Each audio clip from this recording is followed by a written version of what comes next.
آج senior analyst ہیں security اور اسٹریٹجک افیئرس کے، اس کے علاوہ امریکہ کے نامور تھنک ٹینک اٹلانٹک کاؤنسل کے فاؤنڈنگ ڈائریکٹر بھی ہیں شجاع نواز صاحب، جو کئی کتابوں کے مصنف بھی ہیں، جن میں پاکستان آرمی پر 2 کتابیں شامل ہیں۔ بہت بہت شکریہ شجاع نواز صاحب۔ یہ فرمائیے گا کہ کیا واشنگٹن میں کیا وائبز ہیں، آپ کو کیا ہیں، کیا ایسے آثار وہاں پہ بھی نظر آ رہے ہیں کہ اب امریکہ اور ایران آہستہ آہستہ ایک معاہدے کی جانب، ایک پیس ایکارڈ کی جانب بڑھ رہے ہیں اور اب آئندہ چند دن اس معاملے میں فیصلہ کن ہو سکتے ہیں؟ بالکل آپ نے صحیح فرمایا کامران۔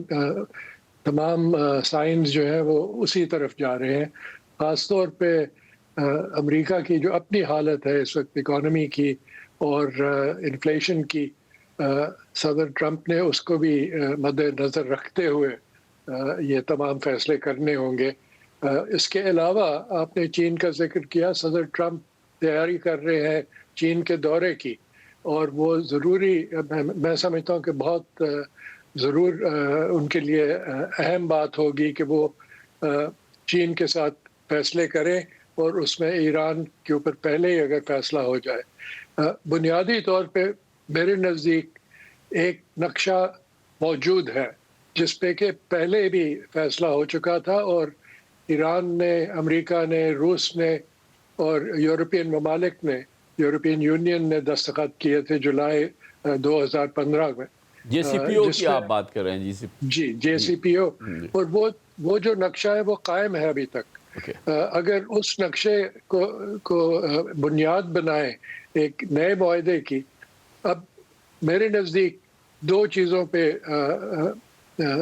یہ بات چیت رک گئی تھی اسلام آباد میں۔ ایک تو ہارموز کی ناکہ بندی، اور وہ ایک نئی ایلیمنٹ ہے بالکل جو کہ پہلے نہیں تھی، اور دوسرا یہ کہ کتنے عرصے تک ایران انریچمنٹ بند رکھے گا، اس پہ بات چیت ہو رہی ہوگی۔ اور میں سمجھتا ہوں کہ جے سی پی او میں انہوں نے 15 سال کی بات کی تھی، ایران چاہتا ہے کہ بالکل کوئی اس پہ حد نہ ہو، امریکہ چاہتا ہے کہ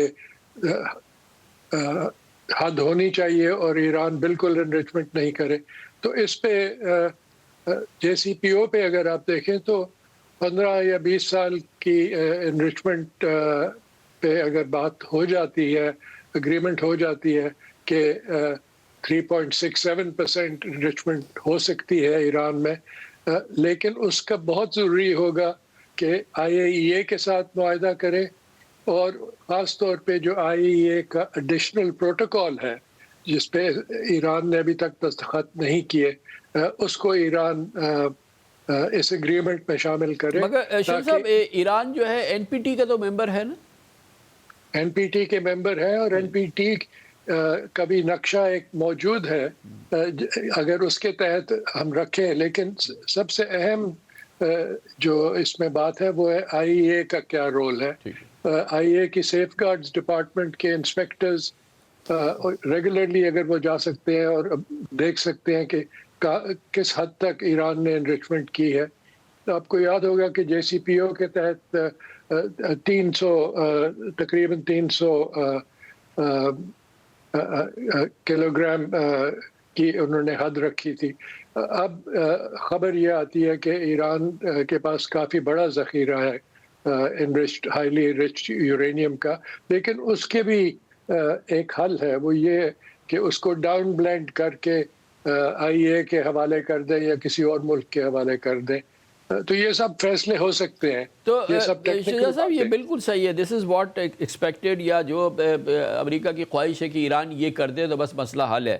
تو یہ فرمائیے گا کہ اس کے جواب میں امریکہ نے ایران کو کیا دینا ہے، آخر ایران کو کیا ملے گا اس کی تفصیل بتائیے۔ آپ پھر جے سی پی او کی شکیں دیکھیں تو اس میں پہلا نقطہ یہ تھا کہ Iran reaffirms that under no circumstances will Iran ever seek to develop or acquire any nuclear weapon. سر یہ تو ہم نے کر لیا کہ ایران یہ کرے گا، ایران یہ کرے گا، امریکہ کیا کرے گا اس کے جواب میں اگر ایران یہ مان لیتا ہے تو؟ اس کے علاوہ comprehensive lifting of all UN Security Council sanctions as well as multilateral and national sanctions related to Iran's nuclear program, including steps, access to trade, technology, finance and energy. تو ایران کی اکانومی کو بحال کرنے کے لیے امریکہ، یورپین یونین، روس، چین، تمام ملک جو ہیں وہ اس معاہدے میں شامل ہو سکتے ہیں. اور اس کے جو ایسٹس فروزن ہیں وہ بھی انفریز ہوں گے تقریباً $100 بلین کے دنیا بھر میں. ظاہر ہے ایران کا یہ بیسک ایک ڈیمانڈ ہے اور اس کو بھی پورا کیا جا سکتا ہے، کیونکہ پہلے بھی آپ کو یاد ہوگا کہ صدر اوباما نے جو ایسٹس واپس کیے تھے بمے سود کے ایران کو، اس پہ صدر ٹرمپ نے کینڈیڈیٹ ٹرمپ نے کافی تنقید کی تھی. لیکن اب اس بلاکیڈ کی وجہ سے جب تیل کی قیمت بڑھی تو صدر ٹرمپ نے خود ایران کو ایک ونڈ فال دیا کہ جو تمام ایرانی تیل ہے جو ٹینکرز پہ ہے دنیا بھر میں وہ بیچ سکتا ہے دوسرے ممالک کو جن پہ سینکشنز نہیں عائد ہوں گی.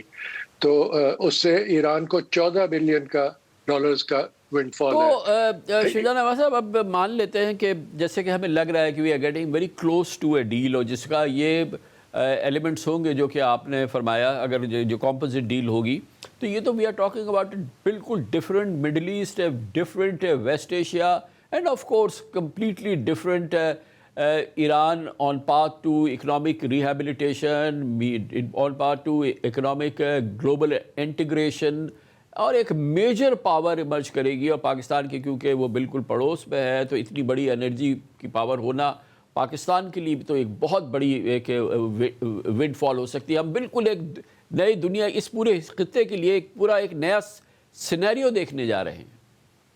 سب سے پہلے تو جو پاکستان کو تقریباً $1 بلین کی پیٹرولیم آ رہی ہے انڈر دا ریڈار، وہ اوپن ٹریڈ ہو سکتی ہے.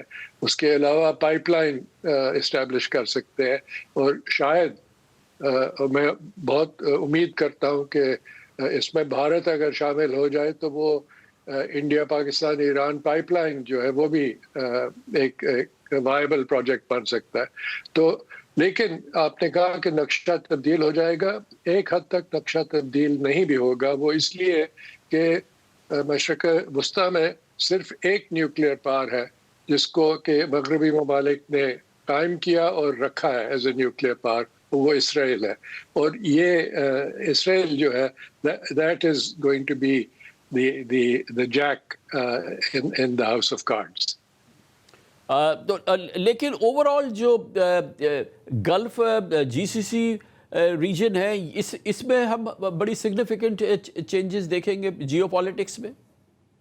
بالکل، اور وہ ہم دیکھ رہے ہیں. آپ نے سعودی عرب پاکستان کا معاہدہ دیکھ لیا، عین ممکن ہے کہ دوسرے ممالک بھی اس میں شامل ہو جائیں، لیکن پھر یہ ہوگا کہ یہ معاہدہ کس کے خلاف ہوگا، یہ پیکٹ کس کے خلاف، دفاعی معاہدہ جو ہے کس کے خلاف ہوگا. وہ ظاہر ہے کہ ایران اگر جنگ سے ہٹ جائے تو پھر یہ اسرائیل کے خلاف ایک قسم کی ڈیفنس پیکٹ ہے. اور ابھی جو لیٹسٹ موومنٹ ہوئی ہے کہ پاکستان نے جہاز بھیجے ہیں سعودی عرب میں سمجھتا ہوں کہ یہ سب اسی طرف ڈیولپمنٹ جاری ہے. بہت بہت شکریہ جناب شجاع نواز ہمارے ساتھ